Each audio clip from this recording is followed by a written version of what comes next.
Book 6, the Book of Fate, Canto 1, the Word of Fate. To those who hearkened to his celestial voice, the veil heaven's pity throws on human pain, the immortal's sanction seemed of endless joy. But Aswapati answered to the seer. His listening mind had marked the dubious close. An ominous shadow felt behind the words. But calm, like one who ever sits facing fate, here, mid the dangerous contours of earth's life, he answered covert thought with guarded speech. O deathless sage, who knowest all things here, if I could read by the ray of my own wish, through the carved shield of symbol images which thou hast thrown before thy heavenly mind, I might see the steps of a young, godlike life, happily beginning, luminous-eyed, on earth, between the unknowable and the unseen, born on the borders of two wonder worlds, it flames out symbols of the infinite and lives in a great light of inner suns, for it has read and broken the wizard seals. It has drunk of the immortal's wells of joy. It has looked across the jewel bars of heaven. It has entered the aspiring secrecy. It sees beyond terrestrial common things and communes with the powers that build the worlds, till through the shining gates and mystic streets of the city of lapis lazuli and pearl, proud deeds step forth, a rank and march of gods.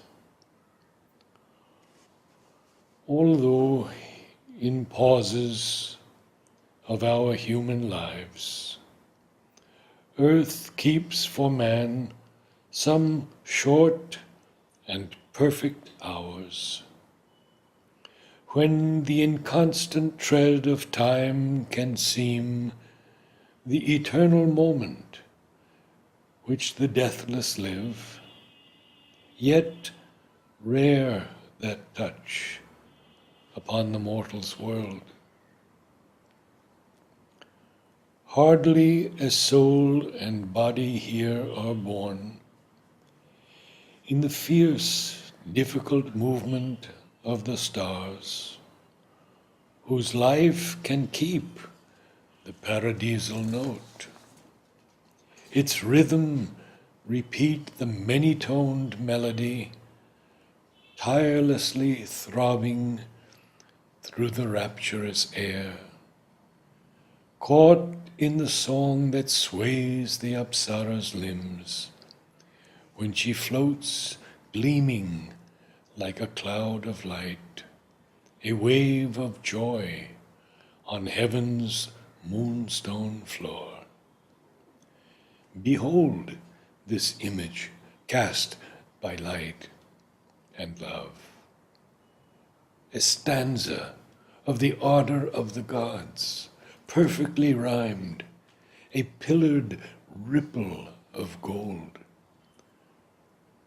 Her body, like a brimmed pitcher of delight, shaped in a splendor of gold-colored bronze, as if to seize earth's truth of hidden bliss. Dream-made, illumined mirrors are her eyes, draped subtly in a slumbrous fringe of jet, retaining heaven's reflections in their depths. Even as her body, such is she within. Heaven's lustrous mornings gloriously recur, like drops of fire upon a silver page. In her young spirit, yet untouched with tears, all beautiful things eternal seem and new to virgin wonder in her crystal soul. The unchanging blue reveals its spacious thought. Marvelous the moon floats on through wondering skies. Earth's flowers spring up and laugh at time and death. The charmed mutations of the enchanter life race like bright children past the smiling hours. If but this joy of life could last, nor pain throw its bronze note into her rhythm days. Behold her, singer with the prescient gaze, and let thy blessing chant that this fair child shall pour the nectar of a sorrowless life around her from her lucid heart of love, heal with her bliss the tired breast of earth, and cast like a happy snare felicity. As grows the great and golden bounteous tree, flowering by Alakananda's murmuring waves, where with enamored speed the waters run, lisping and babbling to the splendor of morn, and cling with lyric laughter round the knees of heaven's daughters, dripping magic rain, pearl bright from moon-gold limbs and cloudy hair. So are her dawns like jewel leaves of light. So casts she her felicity on men. A flame of radiant happiness she was born, and surely will that flame set earth alight. Doom surely will see her pass, and say no word. But too often here, the careless mother leaves her chosen in the envious hands of fate. The harp of God falls mute. Its call to bliss, discouraged, fails mid earth's unhappy sounds. The strings of the siren ecstasy cry not here, or soon are silenced in the human heart. Of sorrow's songs we have enough. Bid once her glad and griefless days bring heaven here. Or must fire always test the grate of soul? Along the dreadful causeway of the gods, armored with love and faith and sacred joy, a traveler to the Eternal's house, once let unwounded pass a mortal life. But Narad answered not. Silent he sat, knowing that words are vain, and fate is Lord.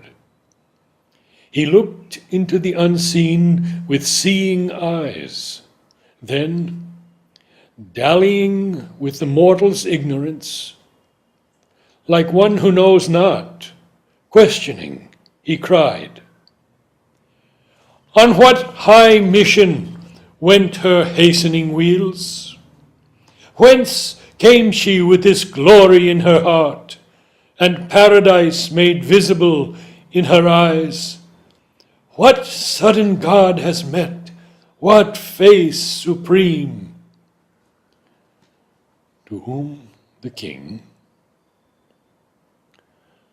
"The red Ashoka watched her going forth, which now sees her return, arisen into an air of flaming dawn, like a bright bird tired of her lonely branch, to find her own Lord, since to her on earth he came not yet.